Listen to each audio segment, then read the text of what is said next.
Grace to you and peace from God our Father, from our Lord and Savior, Jesus Christ. Amen. You hear again from the gospel just read. Now the birth of Jesus took place in this way. For his mother Mary had been betrothed to Joseph before they came together. She was found to be with child from the Holy Spirit. And her husband Joseph, being a just man, and unwilling to put her to shame, resolved to divorce her wife. Last Sunday before Christmas, Advent 4, and you hear some of the struggle going on with Mary and Joseph. They were often betrothed at a very young age. These were arranged marriages back in Jesus' day. And the families would work out a deal, and there's usually finances involved and things like that. And they would arrange this marriage between this boy and this girl. And as they grew up, they'd know that they were getting married.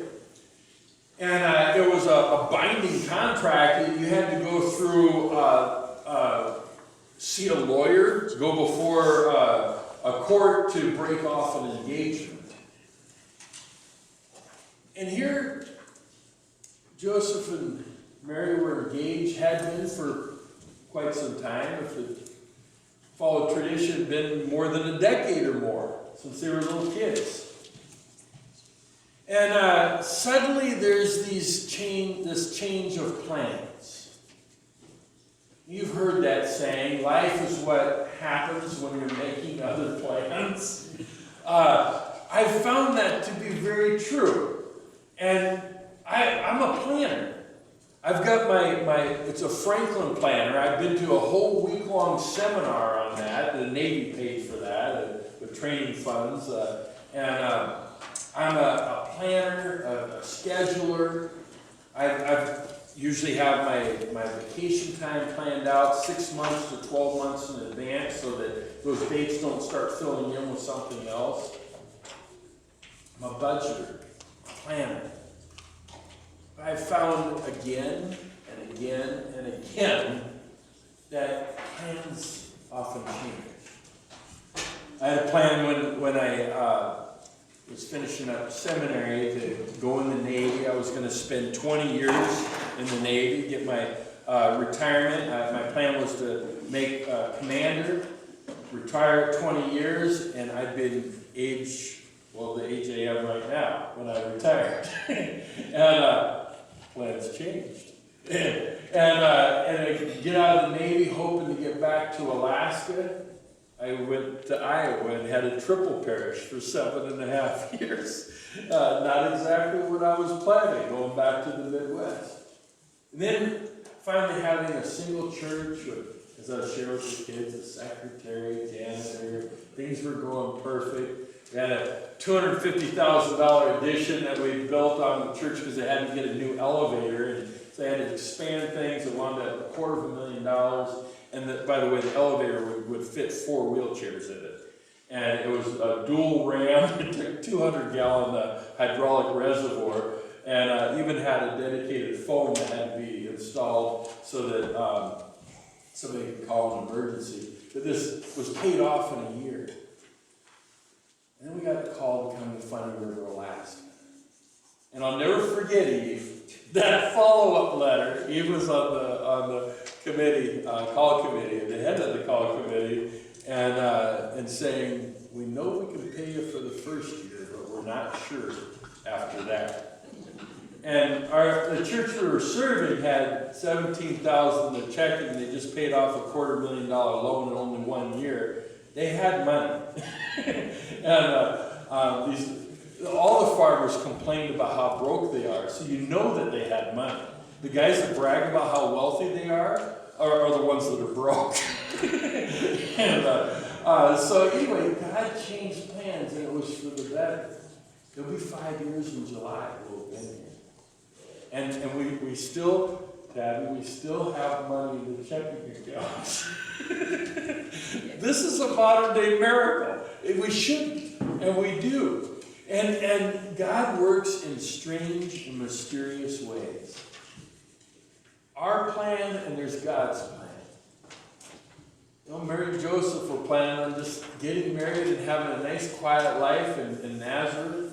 According to extra biblical sources, Joseph, he made implements. And they were made out of wood. There would be metal as part of a lot of plows were made by Joseph and Jesus in the shop there in Nazareth. And just wanted a nice quiet life. They were planning on getting married, and God changed those plans drastically. And life wasn't the same after that. There was the trip to Bethlehem and then fleeing to Egypt until the Herod that wanted to kill Jesus had died. Had to live in exile for a time, come back. It was a crazy life. We've all have plans, and usually they involve comfortable retirement, a life of ease, and God's got a way of changing plans. And when we have these change of plans, we can get a little out of sorts emotionally. It isn't easy when plans change. And trying to understand why things change, and we want our plan to go through it, and usually we find out later. And as I've gotten older, realizing that usually God's plans are the best. And when God changes plans, it's always for the best when you're looking back. And hindsight's always 20/20. God's got a plan. He had a plan for Mary and Joseph. A plan for them to raise Jesus, for Mary to be the mother of Christ's humanity. The sinless Son of God, born of Mary. Wow. Being a part of God's plan of history, God's plan of salvation unfolding in history, is an awesome thing. And God had this plan for Mary and Joseph, and He has plans for each of us. And we see, some of us older folks can see those plans unfolding through our lives, and some of you younger folks, the plans are just beginning to unfold. God's got amazing things in store for each and every one of you. He still has amazing things in store for us old timers. He's still working in us and changing plans, and it gets easier now that I'm older for those change of plans. It's almost an adventure, as I shared a couple of years ago, how plans changed again with getting a house full of kids, and what a joy that is. But realizing what an adventure. God, my wife and I have both said God's given us just an amazing, amazing adventure. All of our life has been an adventure. Almost too adventurous. And we're not real adventurous people, but we've been through some amazing adventures and all over the place.